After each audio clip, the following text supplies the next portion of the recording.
Good evening, everyone. Welcome to our weekly Torah learning class of inspiring and sharing and learning together and bringing more light into the world. We always like to start off with giving because how we give, that's how Hashem is going to give to us. So please give generously so Hashem will give us generously. So I'm going to give a couple of points to tzedakah. We're dedicating this class in merit of the complete refuah shlema of Raphael Chaim Meir ben Tzimach. May we hear a miracle so soon. Also in merit of the complete refuah shlema of Dvorah Leah bas Yafa Liba, Chaim Nes Levi ben Shoshana, Razel bas Hadas, a dear neighbor who I really want to hear good news from everyone, and Miriam bas Ina Pesio Chabed. I also do this class in merit in honor of my dear grandmother, Rivka Dina Bas Yosef Yehuda. I hope you're proud. Tonight, I'm so excited to share with you our guest speaker who is joining us back. We had a lot of questions and a lot of, we wanted to hear more from you. So thank you for being here with us all the way from South Africa, Johannesburg, South Africa. And if you could please unmute yourself. Am I unmuted? Welcome, Batsheva. Awesome. How's it, Chaya? Thank you so much for having me again. And thank you to all the women joining. We got loads of questions and amazing feedback, which is really cool. But I thought I would start off with just a recap from part 1, just 2 minutes quickly in case you haven't seen it. If you haven't, go watch it. If you have, just to jog your memory. I was actually with my sister-in-law this last Sunday, and she said to me, "What do you speak about?" Because I've been giving so many talks, especially over Shavuos. And she was wondering, is it all on the conversion? And I kind of said to her, like, a big chunk is the conversion, but it's also my life journey leading up towards the conversion.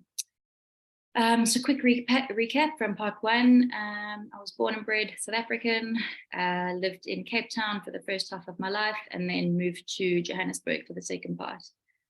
Growing up, I was exposed to 2 totally different worlds, where my mom is a religious from conservative Christian, and my dad, sex, drugs, rock and roll, and everything in between.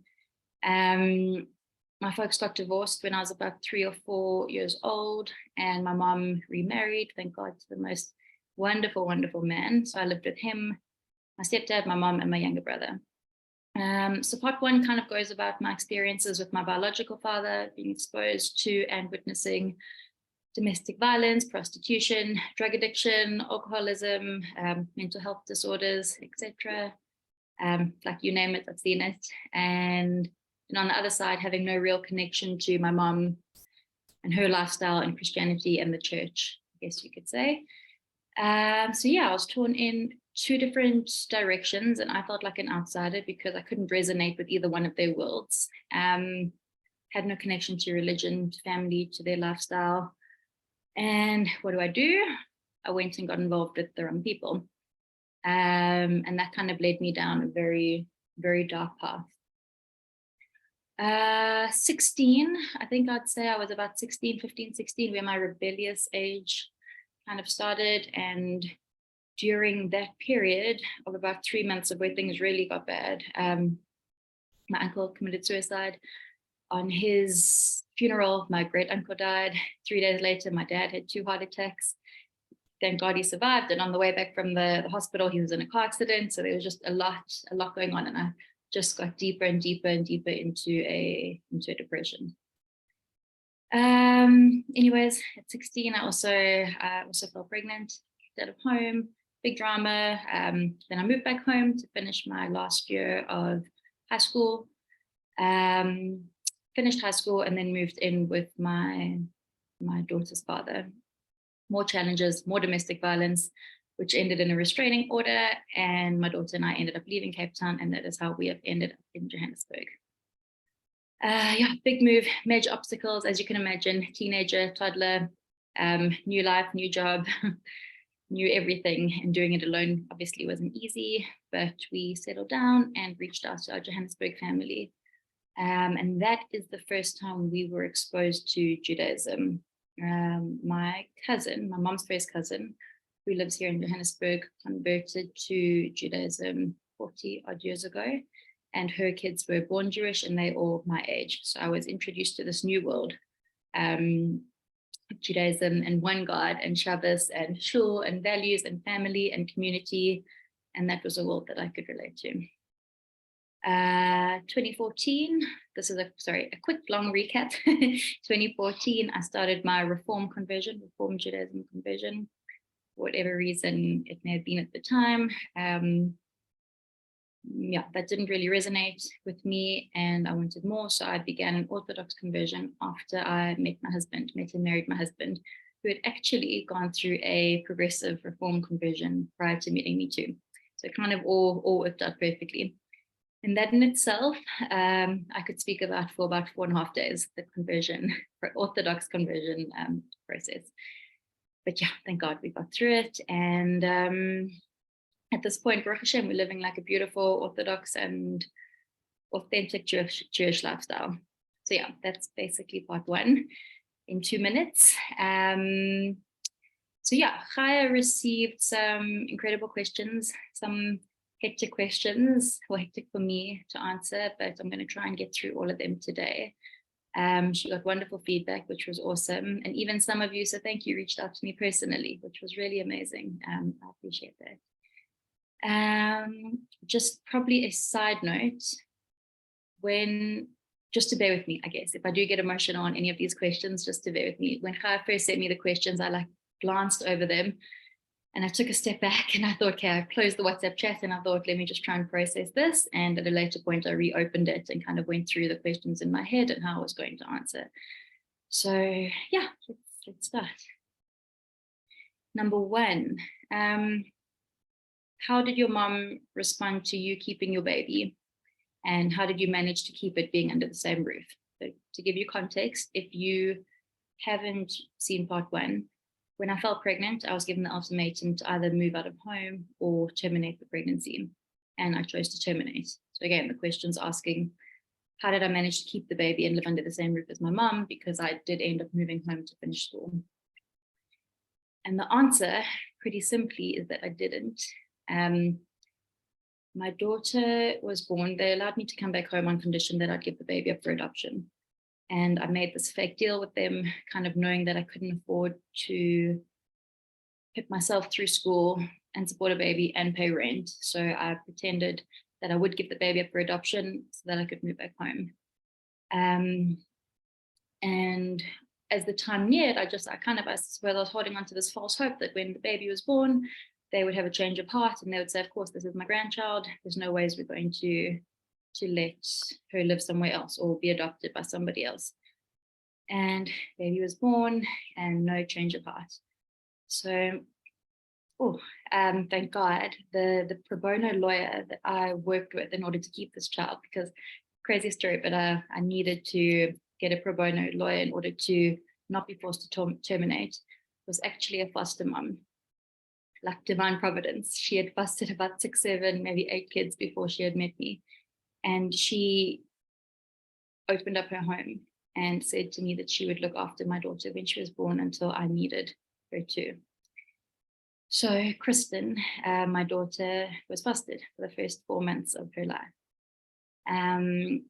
After she was born, I had 2 weeks with her. They gave me 2 weeks with her just to bond a little bit and to be able to nurse, and then she was handed over. And that was around September that she went to her foster mom and the lawyer, and I got her back in that January when I turned 18. And I saw her every weekday, and kind of every second weekend I would go after school, straight from school, go there. I would feed her, bath her, and be able to put her to bed, and then I'd have to go home. So thank God she was like, this was an amazing arrangement. Devastating, obviously, and I think I carry a lot of guilt now that I've had other kids, because it's like I know what I've given them, and I couldn't give that to my daughter, but we're getting there. Number 2, can you tell us about your children's conversion? Batsheva, could I ask you a question, if that's okay, on the beautiful story of your courage, and you're a mom, you're a fighter, and you're going to do anything you can to keep your beautiful daughter. So that woman who fostered your child, we spoke about this a little bit, and it was so kind of her what she did.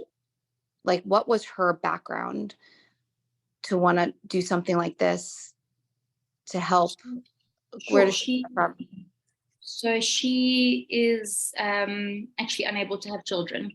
So her husband at the time, her and her husband fostered children. She was a lawyer and she was in family law. And what she would do is when there was difficult situations, she would foster the child. And when the parent was out of whatever situation they were dealing with, maybe drugs or divorce or an ugly domestic violence, she would hand them over once the parent was in the right place to look after a child. And this woman, I don't know if I brought it up with you personally or over the Zoom in part one, is still in our life to this day. She actually married my husband and I. She's an attorney with her license to marry. And when my husband and I first got married, she married us, and she's my daughter's godmother. We see her all the time. She's very much involved. So thank God, like that was literally Hashem's little bracha to us. Wow. And all this is being done with your birth mom not knowing a thing. She knows it. No, of course she knows. No, everything. at the time. Continue. It was part of it was a legal agreement that we had to go through. Okay. So you knew you were visiting her. Yes, of course. Yeah. Okay. Okay. Number two, the second question was, can you tell us about your children's conversion? Sure. My daughter, because she was over the age of 9, had to convert herself. If kids are below the age of 9, they're not yet ready or prepping for Bati or Bami, so they convert kind of automatically under their parents. So Kristen went to every weekly lesson. She did every monitoring session every 6 months. She went before the Beis Din. They questioned her. She read Hebrew. She did unprepared reading. They questioned her on all the chags, on kashrus, on a million different things. And then they asked her if she wanted to convert. So your parents can't force you. Like, is this what you really want? You can tell us no. And she just looked at them and she was like, but I am Jewish. So that was amazing. I think she's only ever been exposed to Judaism. I mean, we started our conversion to Reform when she was about 6.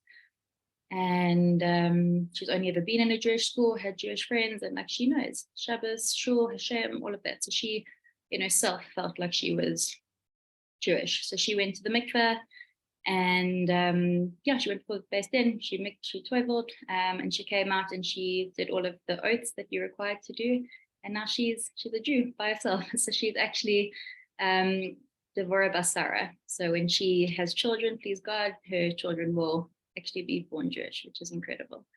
And then my boys, they were very small. They were 3, just before 3 and just before 1 when we went to the mikveh. And Elon, they toiveled him. They did a hatafat bris, so he had a circumcision, but that isn't obviously a bris. It's not the religious ceremony. So they had to draw blood and then put him into the mikveh. And then when he came out, me and his dad, my husband and I did the oaths before the Beis Din on behalf of him. And I'm not sure if he'll have to redo them, maybe at his Bami. And then my smallest one, he hasn't converted yet because they won't mikveh anyone under the age of 3. It's quite a traumatic experience. So he'll go through that in the next year, please God. Number 3, can you share how your mom reacted to you being abused? Did she share about it, or did she know about it when she found out, and what did she do to help? Okay, so at the time, my father lived in Johannesburg and we were in Cape Town, and my brother and I would fly up on holidays to visit him. So the first exposure, I guess, of abuse was not direct. It was abuse towards another woman that we witnessed. And I'm going to give you a couple of examples throughout these questions that you've asked, just for you to understand kind of like the gravity of what I went through. So the first time that I ever heard or kind of witnessed my father abusing another woman was at his office. We were up in Johannesburg for the weekend and he had to work the full weekend. So my brother and I went with him, and we kind of took our cool drink and coloring in to keep us busy, and I don't know, food, chips, whatever the case may be, and we sat in the boardroom. And while we were in the boardroom, we started hearing screaming going on. And the screaming got louder and louder, and I could hear it was my dad's voice, but I had no idea what was going on. So I walked to the door, you kind of put your ear to the door to find out what's going on, and then you start hearing more, like obviously it's louder now, it's not 4 rooms down. And you start hearing things crashing and breaking, and you actually hear like slaps on skin, like hitting. And I'm 10 at the time. And I start knocking on the door, saying, Dad, is everything okay? What's going on? And there was no response. And I didn't know what to do. Like, do you call security? Is your dad going to get into trouble? Is he being hurt, or is he hurting somebody else? Like we were totally unaware of what was going on, behind the closed door. So I walked to the balcony. I ran to the balcony quickly, which was about 4 offices down. And I thought, if I can crawl on the ledge outside of his office, I can kind of get to his office, look through the window and see what's happening. And that's what I did. We were about 4 stories up, and I climbed out over the balcony, climbed onto the ledge of the building, and I crawled towards his office to see if I could see what was going on, to know, do I call security? What do I do to help? Should I do anything? Do I intervene or not? And I remember crawling, and as I got to the corner, he was in a corner office. As I got to the corner, I kind of peered my head around to look at what was going on. And at that very moment, he was holding this wooden chair up in the air. This woman was on the ground, and he just slammed it down and crashed it on top of her. And I remember my heart stopping, and I panicked a little bit. I didn't know, do you knock on the window? Do you let him know you've seen that? Do you go back? And I can't remember if I turned around to crawl back to the balcony or if I went backwards. But I remember just getting back and grabbing my brother's wrist and running. And I don't even know what was going through my head at this time. He was 8, I was 10. And we just ran straight to the office kitchen, where I grabbed a knife. And I took this knife, again, holding onto my brother's wrist, I took this knife and we ran to the stairwell, the emergency exit. And without thinking too much, I lifted up the knife and I just stabbed it down into my leg. And I think the psychology behind that was that if I could create a wound big enough to warrant a trip to the hospital, I could lure him out of the office. And that's what we did. I remember saying to my brother, go back, get something sharp, we need to make this big. And he ran and he came back with a key, and he was kind of hacking at this cut or slit or whatever you want to call it. And when I realized it was big enough, we ran to my dad's office and banged on the door, and I said, Dad, I've hurt myself. I need to go to the doctor. And that line, thank God, pulled him out of his rage. And he opened up, and I remember him being hot and sweaty, and his collar was he was a mess. He was an absolute mess. And I didn't even think about looking at what the other woman looked like. I just looked at him. He looked down, saw blood. He grabbed his briefcase, and we went to the Mediclinic hospital. So that was our first encounter of any kind of abuse. So when we didn't tell my mom at that point. We didn't want to tell her over the phone. We thought it would create panic, and he would listen onto the conversations. We didn't have a phone. We'd phone on his to say hi to my mom while we were on holiday.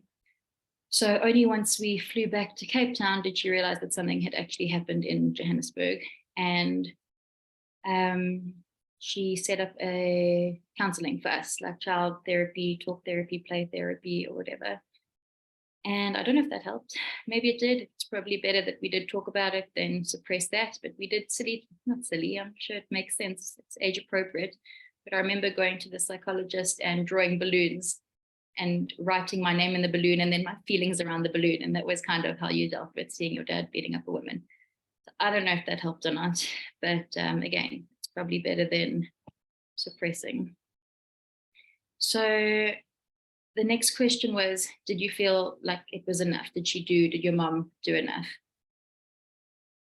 And it's such a difficult question to answer because like what more could she have done? I don't know. He lived in Joburg, we lived in Cape Town, so it's not like I saw him all the time. She did put us through play therapy. We were in a safe house with her. Could she have kept us away from him legally? I'm not sure. Did she know that he was abusive? Yes, she did. She had gone through abuse herself for many years with him. but you can't prevent your kids from seeing their father, and you can't really badmouth them either. So she was in a very difficult position, I think. Would I've handled it differently? Definitely. But probably definitely because I've been through it maybe, and I wouldn't want that for my daughter. And also this was like 25 years ago, when this conversation, this topic was taboo. Like, we don't speak about domestic violence, you don't speak about addiction, you don't speak about mental health issues. So she was going through unknown territory. So did she do enough? She probably did the best that she could. The next question is, did she ever comfort your father? I don't understand that question, unless the person that asked the question thought they were still married. So they weren't married. She didn't need to comfort him. They were divorced. She was remarried. I know that after they got divorced, they actually did meet up once, and my mom had gone through her processing and healing, and she actually wanted to meet with him to say, I forgive you. She had forgiven him for what he had put her through. Obviously, if you connect the dots, she had been abused by him too. Next question. Are you comfortable to talk about what a day looked like, and what set your father off? Did your dad ever show remorse to him hurting you? I think I've got two stories to give you an example of. So again, this was probably early on as well, as maybe 10 or 11 years old. And him and his girlfriend were in the flat. They were having this big fight. And again, my brain just triggered to lock my brother in the room. For some reason, that's what I did. I locked him in one of the bedrooms, and then I ran towards my dad and his girlfriend to see what was going on. And I remember there just being a chair and a mattress in the room. That was it. There was a mattress on the floor that they slept on, and the chair in the corner. And got heated, and like crazy shouting, and shouting is like swear words and this and that and whatever. And I think he hit her down the first time, and on the second or third time he stepped back because he realized that I was watching this, and he went to sit on that chair that was in the room. And I remember him just screaming at her, saying, now look what you've made me do. You've done this in front of my daughter. She's going to think I'm a monster.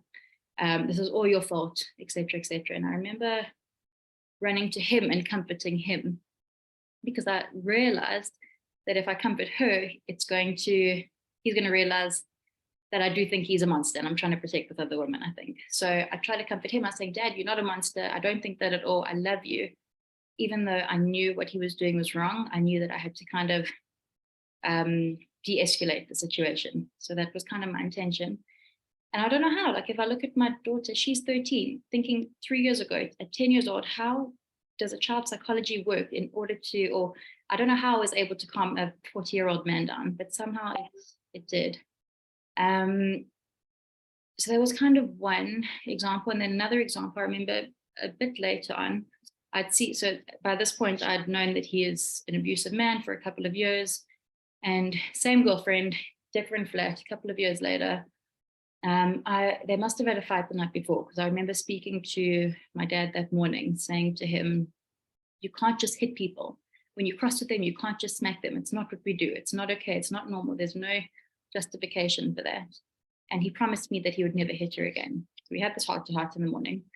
And later on in the day, he was getting agitated and cross. And she said to him, have you taken your medicine? And for some reason that completely triggered him. And I was standing behind her, and I kept saying to him, Dad, you promised you wouldn't hit him. Because you can see, like, when they start getting angry and they start getting riled up, and the swearing and the aggression, and he would lift his hand a lot, then put it down, like as though he was controlling, not hitting. And she kept saying, you need to take your medicine, calm down, you need to take your medicine. And that just made him angry and angry. And again, I said to him, you promised you wouldn't hit her. He looked at me and said, I won't. And then he turned to her and he just started spitting at her, like physically drawing back spit and spitting into her face. And that's what he would do. And then eventually he probably couldn't control himself anymore. And that was it. He took her down. And I remember just jumping onto his back, trying to get him off. And yeah, he turned around. He took me to the wall. This was the first time I think I was hit or I had any physical abuse from him. He showed me to the wall, and he just started bashing my head against the wall while he was choking me.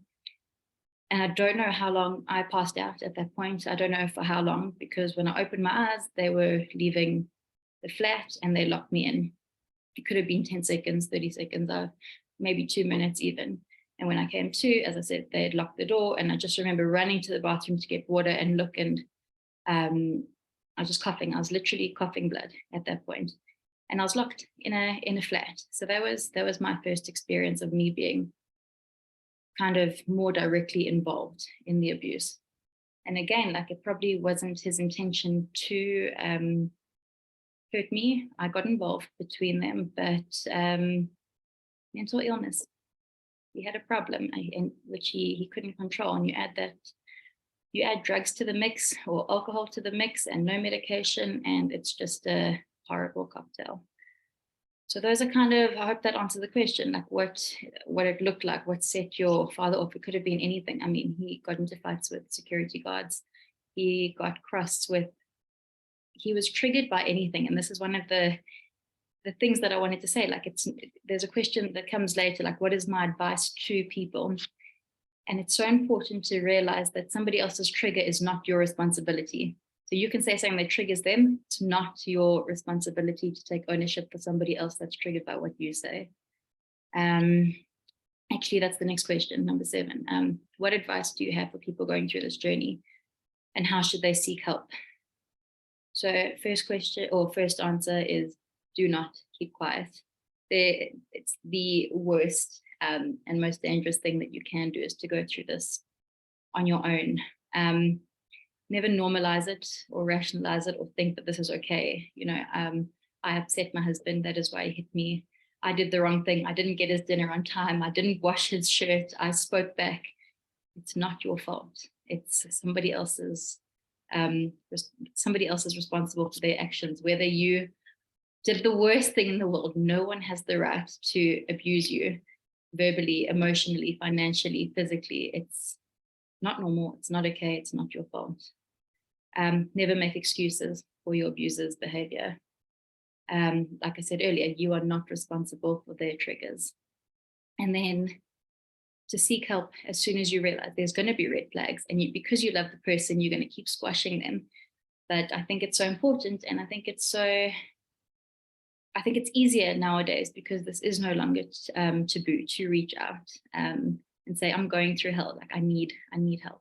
Put your hand up, contact Chaya, contact me, contact a family member, whatever the case may be. Just speak out, because I can guarantee you it gets worse. It gets worse, and it can start with somebody just swearing at you, or slamming their hand down on the counter, or pushing you, and then it's, sorry, I didn't mean to. And then if you're not setting boundaries, or if you're not saying no, it's just going to continue getting worse. Next question. Do you feel like when you get abused, you end up repeating patterns? Can you expand? So sure, yeah, definitely. There's a saying that we tend to marry our parents, our mother or our father, or someone with the same quality traits. And that's what I did initially in my first relationship. And again, in another relationship that I went through, being involved in 2 relationships where I've gone through domestic violence. And it's sick, because I knew that it was happening. I knew that it was wrong. I knew that I'd gone through it. And here I am giving you advice what to do. But I think maybe I was 19 and this was ages ago. And I probably felt trapped financially, definitely financially. But I also had really, really low self-esteem. And I probably felt like I couldn't get through life without the help of a man, which is very different right now, thank God. But I wasn't able to walk away. And Baruch Hashem, 10 million times over, I have married the most wonderful man that exists on this planet. My husband literally still opens the car door. You know, it's like a thing that people do in the first month or 6 months when they're trying to impress you. He still, to this day, opens the car door, no matter if I'm driving or he's driving or whatever. He's the most respectful, loving, caring, kind human being. So thank God that happened. But for a long time, like, I had a problem. And I'm going to sound like completely crazy right now, a little bit messed up, but I had this urge I still have this urge, not as heightened, that if I upset somebody or if I say something out of turn or something wrong, I feel like I need to be punished physically. And it's, I don't think I've actually ever, besides telling that to my husband, I don't think I've ever voiced that before. But, you know, when you do something wrong, when you're in an abusive relationship, you get smacked down. And I used to have this feeling like if I said something wrong to my husband, I'd like cower away, or something wrong to a friend or a family. It felt like I needed to punish myself for doing that. So I had this horrible psychological problem that I've been still, like I said, it's better now, but still working on. And I think that's because I was involved in it, like that was the what do you call it, calculation. You do something wrong, you get punished. And that's kind of how I've lived for a very long time. But yeah, it's mainly gone now. I don't feel like I deserve to be punished after making a mistake. I feel so like I'm just going through these questions and answers so quickly. I hope it's okay.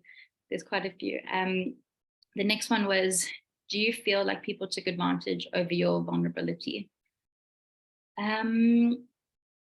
Maybe. It's hard to know what people do and what their intentions are. I think I lack a backbone when it comes to issues that affect me personally. But if I need to stand up or advocate for my kids or my husband, like Mama Bear comes out in full force.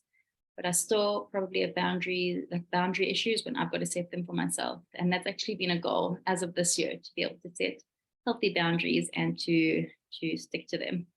Because you'd often say you're not going to do something, and then you end up like you feel too bad, you're too guilty, or you're in debt to somebody, you feel like you owe them. So I don't know if people took advantage of my vulnerability. I think maybe I took advantage, or not advantage of my vulnerability, but I think I'm getting stronger in working on boundaries with people.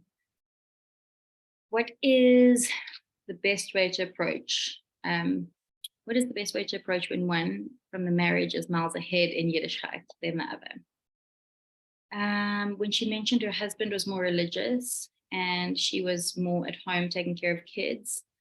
And then it goes on to say, are they on the same level right now, or is one more religious than the other?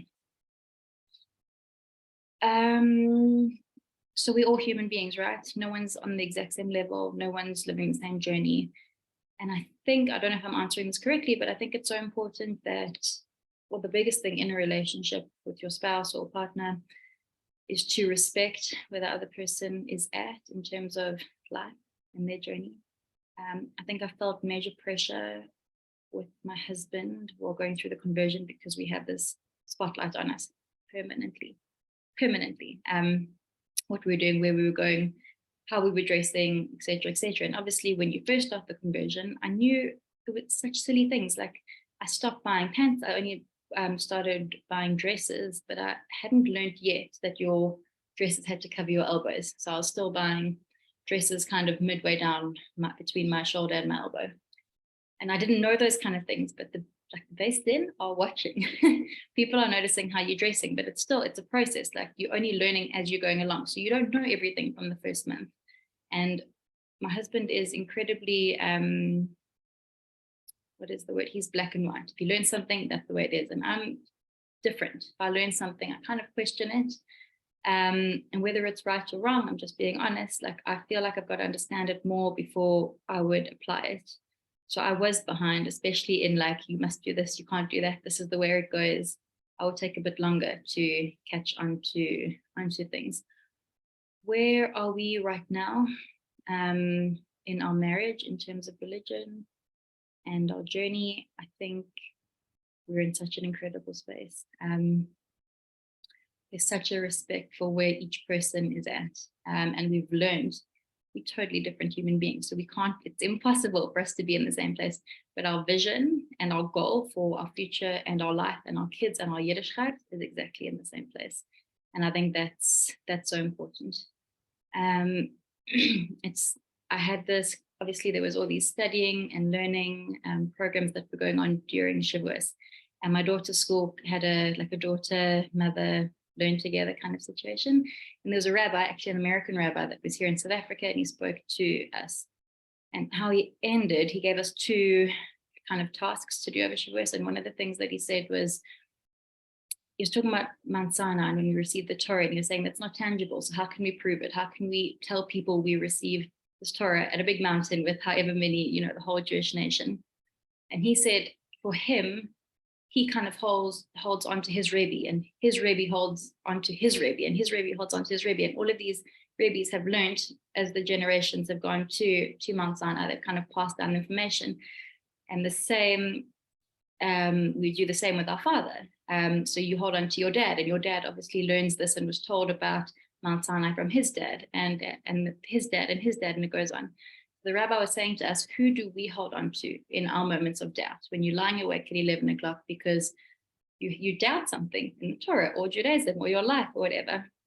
And I didn't think for more than a split second when he said, who do you hold on to in that moment? Like, where do you get your faith back from? And I thought, my husband. Straight away, like, I'm holding on to him, and I know that he's holding on to his Rebbe, and etc., etc. So we're in a beautiful place in God. Next question. Can you ask what she means when she says Hashem was with her can you ask what she means when she says Hashem was with her during these traumatic times?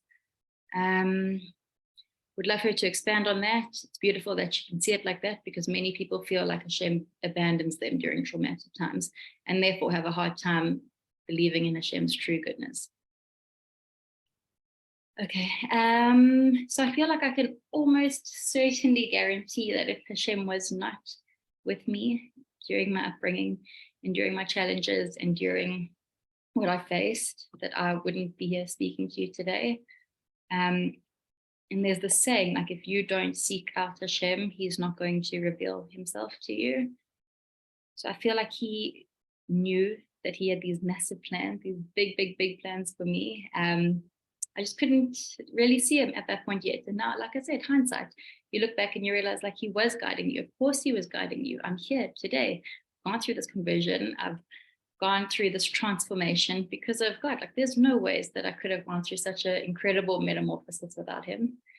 And I feel like Hashem only puts you in positions that you can handle. I don't feel like that's true. You as a person can handle X, Y, and Z. That Hashem's not going to give you more than X, Y, and Z. And what I've gone through, you think Hashem threw me in the deep end. He doesn't love me, doesn't care. Why would he do that? But there's a reason, and you only find out maybe later on in life what that reason was. And I feel like for me, I am resilient and I am strong, and I was able to get through what I got through.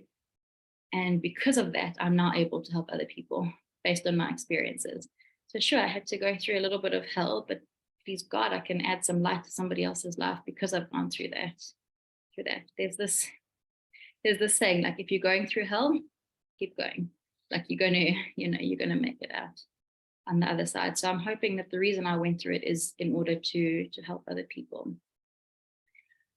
Okay, next question was, what is your husband's story? Definitely not a story for me to share. I can give you a brief background. He has an incredible story, beautiful, beautiful, incredible, crazy story, almost as crazy as mine. That's up to him when he's ready to share. But he is born to an Orthodox man, Orthodox Jew, not religious any longer. I'm not sure if his dad, my father-in-law, ever was, but his grandmother, so my husband's grandmother, is the only surviving family member. The rest were actually murdered in the Holocaust. And she came to South Africa. She's Polish, came to South Africa and met, I don't know if she met her husband here, but he was also a Jewish man, and they had my father-in-law. And he married out of faith. So that is why my husband was not born Jewish. And my husband converted in 2009, reform. Again, something wasn't sitting with him, didn't feel like it was authentic. And once we met, we decided to go through the Orthodox conversion together. Next question. Do your kids like this lifestyle? It was, I often think how resilient my daughter is and how incredible she is. And it was like, Hashem knew that I was going through this hard time. So you gave me the easiest, most incredible child.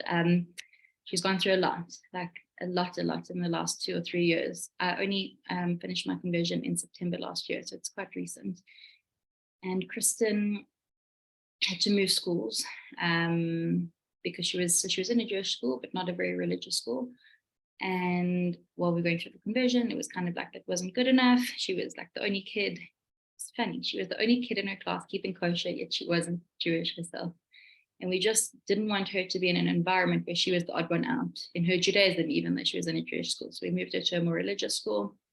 So she went through that move. She was going through the conversion. She is a teenager. She was 13, going through normal hormones, she started high school last year. So exams started, plus she's being tested in this conversion. Plus COVID was the year before. Like she's had a rough couple of years for somebody so early on in their life. And we were chatting, I think it was on the weekend during Shavuos, and she opened the fridge and she closed it. And I said, are you getting something out? You're not getting something out. She opened it again, she closed it, and she said, Mom, I've never been so happy in my life before. And I just teared up because she'd had such a rough time. But she was so excited because first night Yom Tov, she was with her friends. She's moving to a new school now next term. She hasn't been very happy over the last year, and she's moving to a Chabad school from next term, please God. And they had this incredible programs for the girls over Shavuos. And they even did a Tikkun Leil program for the girls till midnight, and they were with friends, and they did ice cream parties, and they had the Seder Nagunim. And she just said, Mom, I have never been so happy. She's just loving everything that's around her. So do your kids like this lifestyle?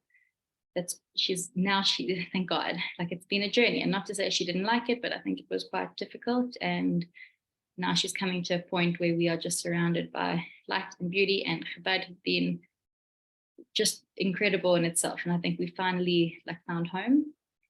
And my boys, it's all they know. I was saying to my husband 2 days ago, I said, Ilon and Arali have not eaten non-kosher. So before we weren't kosher, Kristen has they've only had kosher and goodness and Judaism throughout their entire life.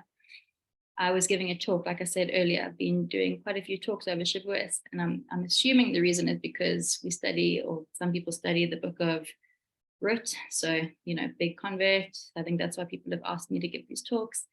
And I was leaving home last week at about 7:30 in the evening, and I never go out in the evenings. And Elon ran to me and he gave me this big hug, and he says, bye, Mommy, I love you. I love you too. And he says, but Mom, I also love Hashem and Mora Tamar, which is his Hebrew teacher. So yes, I do think that they love this lifestyle. Thank God. Next question. As her daughter was young when she made the decision, will she be asked again to go to mikveh after bas mitzvah? So no, she went through the conversion herself after the age of bas mitzvah. She actually turned 12 during the conversion program. And thank God the rabbis allowed her to be a part of the ceremony, because I think that would have been really hard if she had to watch all of her friends. So they have a Batsheva program throughout the year, and at the end of the year, all the girls have their ceremony together. And because we were nearing the end of our conversion, and because I think it's a girl, it's not as big, they would never have allowed our son to have his bar mitzvah before the conversion, but they allowed her. She mikved, she came out, she did all of the oaths. They asked her, will you keep kosher, will you keep Shabbos, will you keep the chags, will you keep family purity? I don't know if she even knows what that is, but she said she would.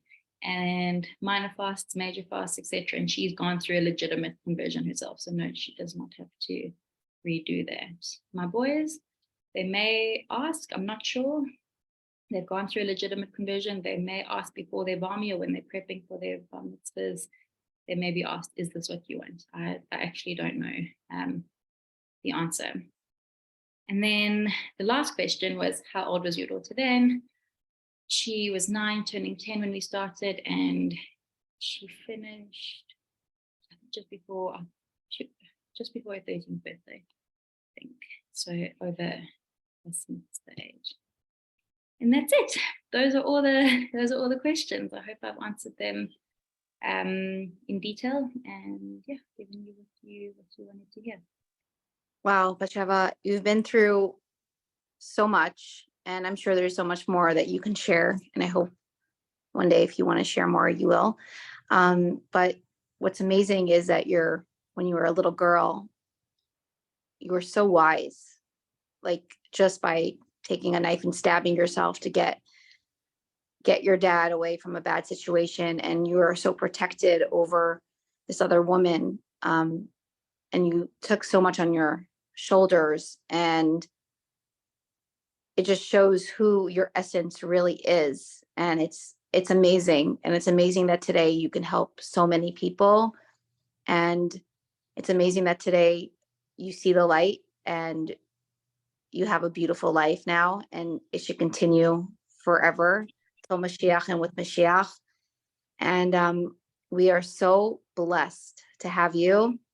Cheva also has a beautiful Instagram page. If you could tell us a little bit about it, but I was drooling over it this morning. Thank you. It's just a normal person's page. It just, instead of me posting pictures of, I don't know, going out or the sunset, I post pictures of my food, and a little bit about Judaism and a little bit about the conversion. So it's just my. And what's your page called? The Kosher Convert.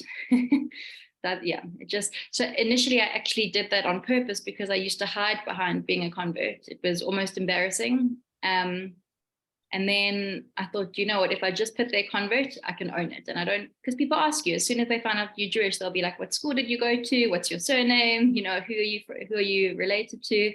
And I always used to be so embarrassed to say, no, I converted. And I thought, if I just put it out there on Instagram, no one has to ask. They know I'm a convert, and that's it. So I'm trying to own my conversion. And that's why I named it the Kosher Convert.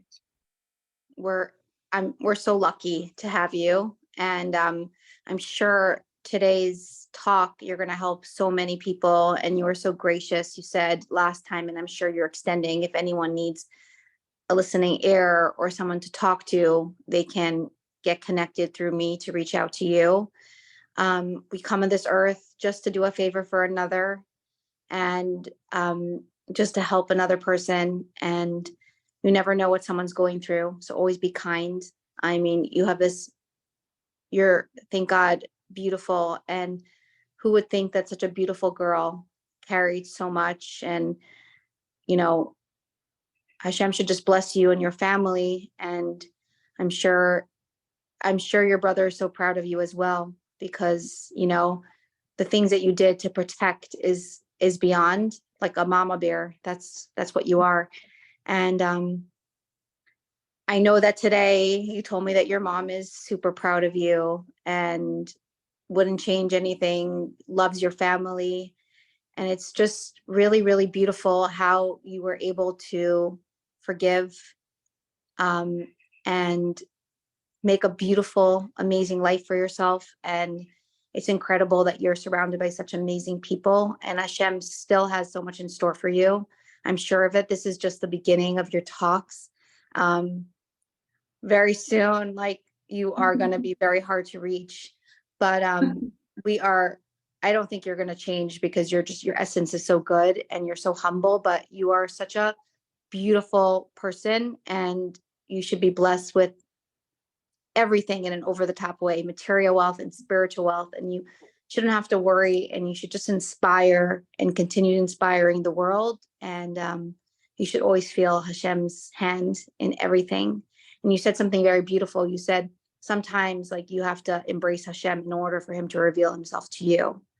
And it's really powerful words. It says it in the Tanya. I really encourage everyone to learn Tanya.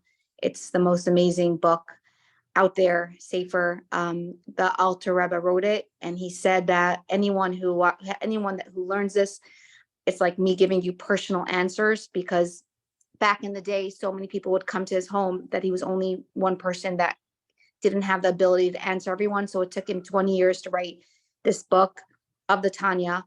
And today we have it. It used to be a very foreign concept and in Hebrew, but today we have so many amazing teachers out there that teaches Tanya. It's on Chabad.org. I personally learn it daily with Rabbi Gordon. He's no longer here in this world with us, but his his soul definitely lives on, and I feel like he's alive, but he is the most amazing teacher and the funniest man and witty and sarcastic, and I love his humor. So I want to share what I love, and Tanya really is there to help us and guide us through difficulties in life. And obviously, the Tanya says if you have any mental disorders in the beginning, that you must go see a doctor and a psychologist. It's not, this book is meant for it's for everyone, and it could add to your help, but it's not the right help just for that. If you have mental illness, take care of it, go to a doctor and let them guide you what to do, but don't be ashamed, because if that's how Hashem made you, then you can become so much greater from it. You could either fall or you can really reach heights from the challenges in life. Do you agree? Absolutely. Absolutely. And Tanya is literally food for the soul, like just how we need to eat food. It feeds the soul, and it really changed my life and my outlook on life. And it added light in my life. And today people ask me, how are you so wise? And I really can't take the credit, because people call me a lot from the classes for advice. And it's really, I get the answers in the Tanya, and I get the answers from the Lubavitcher Rebbe, because everything's out there. And in the Torah, everything, all the answers are in the Torah. Whatever you're experiencing today, it happened in the past. So there are answers. And like Batsheva said, I love that you're not black and white. I mean, we need all different colors in the world, but I love that you ask and you want answers. And today there are many answers, and you just have to find the right person to give you answers. If someone says, there's no answers, go find someone else to talk to, because they're not the right person for you. There are some laws in the Torah that it's just because it was given to us and we don't have answers, but there are 613 laws, positive and negative laws, and there are many, many answers and amazing answers and reasons why we do what we do. So don't just become robotic at doing things. Really find out why we're doing it so you can love it, like Batsheva does. And you're very blessed and lucky, because you weren't born into it. So it wasn't like, oh, I have to do this because I have to do it. It was a choice for you, and you chose this life, and you see the beauty in everything. I love to see beauty everywhere. I try, even, there's beauty wherever you go. In the darkest places, there is beauty. So we should only be the light always. And it's just very admirable who you become, because we all know how it could have ended up. Most people that are in a life or in a history like yours, they don't have the strength to keep moving. They don't know where to go. They don't have foresight, and they turn to, unfortunately, substances that end up taking either their lives or taking over their lives. And I don't believe that's the answer. That's the easy way out, but it's really the harder way, because you're not living properly. And I'm so proud to know you, and I'm so thankful that you share it on this forum, because hundreds of people watch this weekly. Please subscribe to our YouTube channel. And if you would like to become an ambassador, please reach out. An ambassador shares this class with their communities and their friends and their chats and their statuses. And we just want to continue bringing light into the world. And I want to say thank you to all the ambassadors out there. I want to say thank you to all the viewers out there. And I want to say thank you to everyone who gives us feedback. It really gives us fuel to continue. So please, when you watch this class or any classes, please give us feedback. What you felt, if you liked it, what you want to hear in the future. I'm going to continue, but I need your help to make that happen. And I want to publicly say thank you to Hashem and the Rebbe for really guiding me and helping this class come a reality and a fruition. And it wouldn't be what it is without a higher source of Hashem and the Rebbe. So thank you so much. And I'm humbled by the experience of being able to share I am now going to share with you two beautiful videos. And I actually chose it in honor of Batsheva, and I think you will love it. So give me one moment while I pull it up.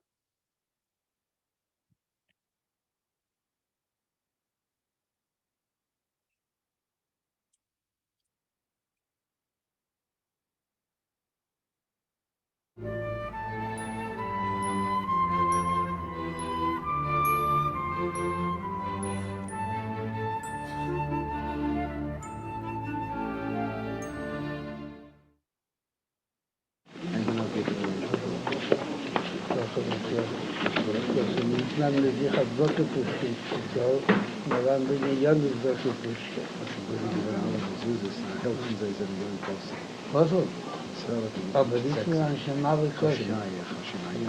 Wir waren uns machen.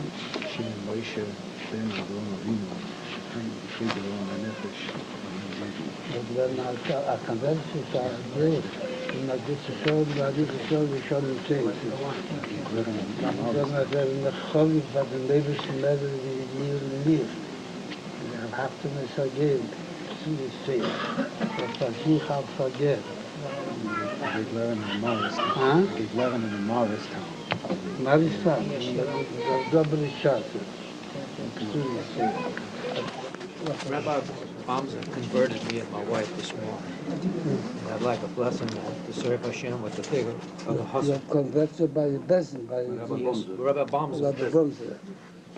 And we want a blessing from you to serve Hashem. A good start for a new life and to last from gospel strength to strength. Thank you, Rabbi. I would like a blessing for all the Jews in Louisiana for the concern, how they're concerned about David Duke running for governor.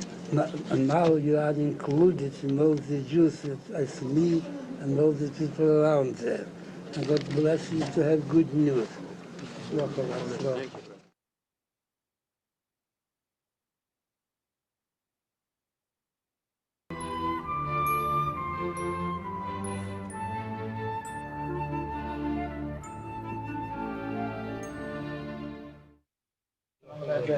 My name is Hasda. I am a city council of Milan.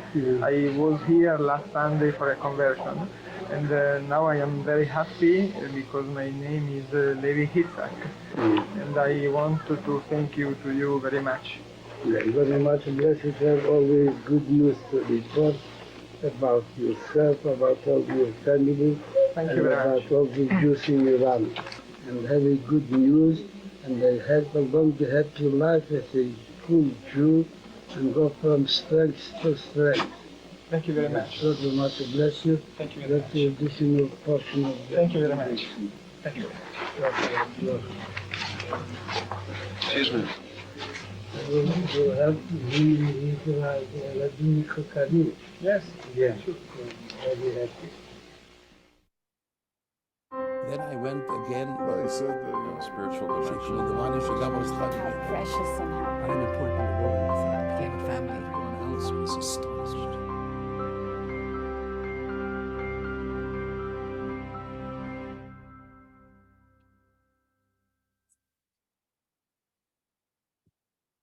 In 1970, Rabbi Label Wolf took up the position of Hillel Rabbi at the University of Wisconsin-Madison upon the Rebbe's instruction. His first private audience with the Rebbe was in spring 1971.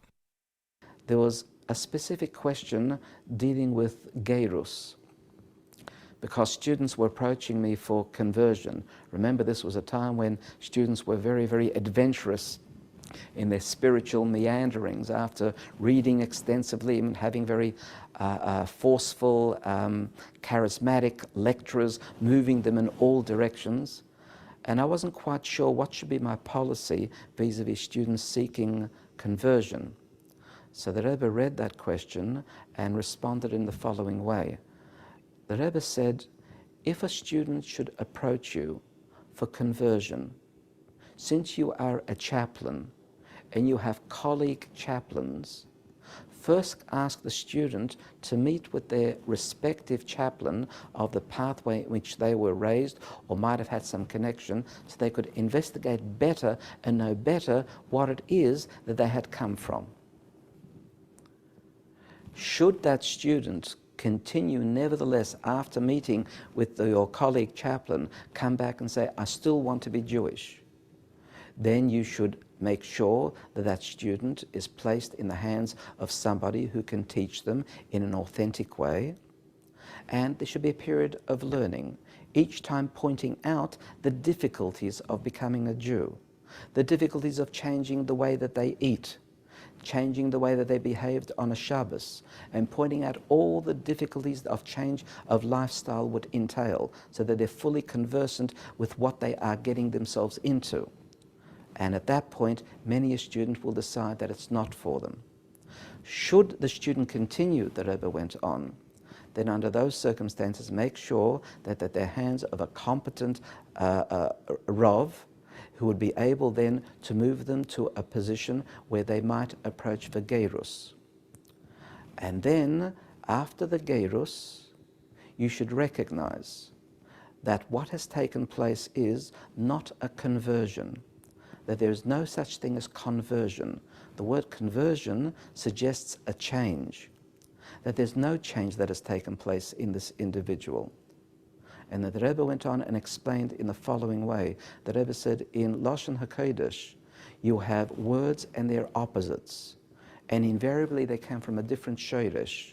For example, you have a servant who becomes free, is Eved Shemeshuchrar. So you have quite different shoroshim. You have Eved, Ein, Beis, Dalet of Avdos, and Meshuchrar, which is a different shoresh altogether.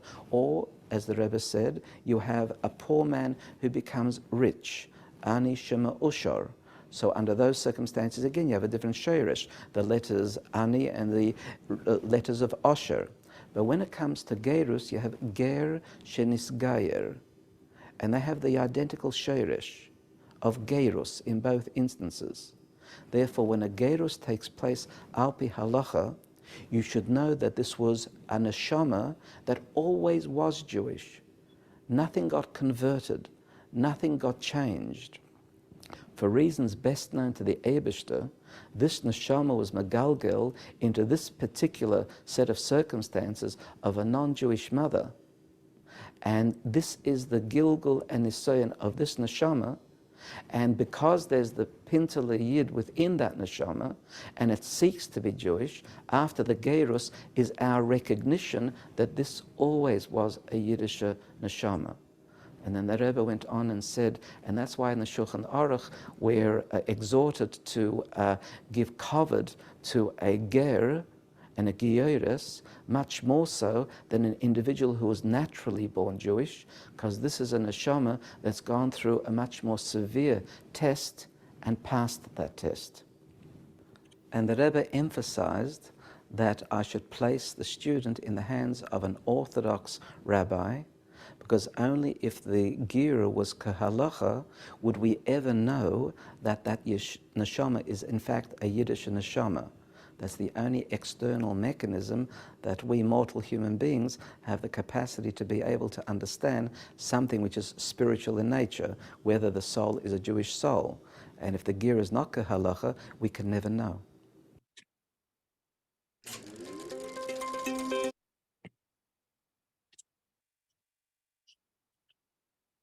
Wow. So I don't have to say a lot, Batsheva. You may have to change your name on Instagram now, because you are as Jewish as can be, probably more Jewish than me. But it's just beyond. I have the most respect for you. I feel so lucky that I got to meet you. Thank you to Peggy Brofman for introducing. She was in South Africa, and she told me that I must get you to speak.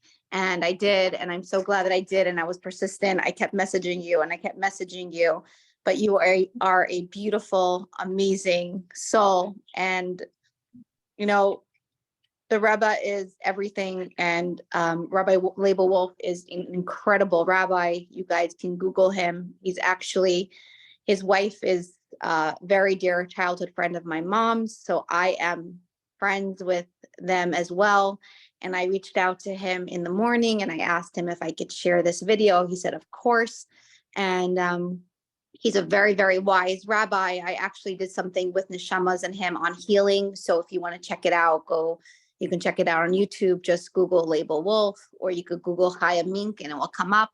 But he is a very, very wise person, and the Rebbe knew who to give jobs to, and we are all shluchim. It doesn't matter where we are. It doesn't matter if we're not an official shliach, but the Rebbe said that people in the workplace can have a bigger effect on Jews in the world. So take advantage. It's for everyone. We are all here to spread light and love. And thank you again, Batsheva, for just being you and being such a light. And Hashem should bless you. And we should hear revealed good news very soon from you.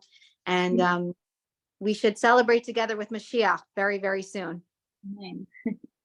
Thank you so, so much. And thank you again for being vulnerable and sharing such personal details with us.